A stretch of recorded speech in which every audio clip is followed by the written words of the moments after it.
ये कहानी सच्ची सुंदरता की है। चलिए स्टार्ट करते हैं। बहुत पुराने समय की बात है। एक बड़े से समुद्र के बीचों बीच एक छोटा सा समुद्र टापू था। पूरे टापू पर बहुत सारे पेड़ पौधे थे। मैदान हरी भरी थी और रंग बिरंगे फूल खिले थे। फूलों की महक सारा वातावरण महकता था। वहाँ एक बहुत ही अच्छा राजा राज्य करता था। वहाँ पर खुशी की थी। हर वर्ष वहाँ राज्य के कुल देवता की पूजा की जाती थी। इसके लिए बगीचे के लिए सुंदर फूल को चुना जाता था। यह चुनाव राजा करता था। उसका भाग्यशाली फूल को कुल देवता के चरणों में चढ़ाया जाता था। पिछले कई वर्षों से बगीचे के कई सबसे लाल गुलाब के फूल के लिए चुना रहा था। इसके गुलाब का पौधा बहुत ही घमंडी हो गया था।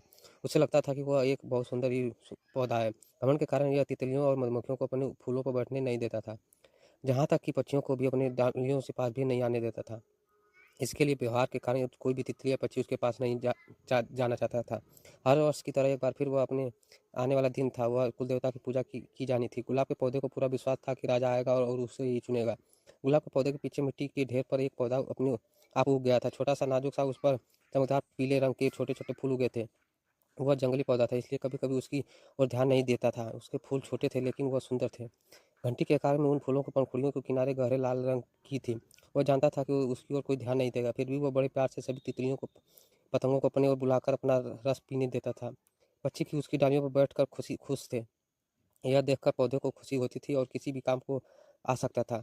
राजा बगीचे में फूल चुनने आया। माली उन्हें सीधा गुलाब के पौधे के पास ले गया। इस बार गुलाब और भी सुंदर बड़े खिले थे। महाराज, वह बोला।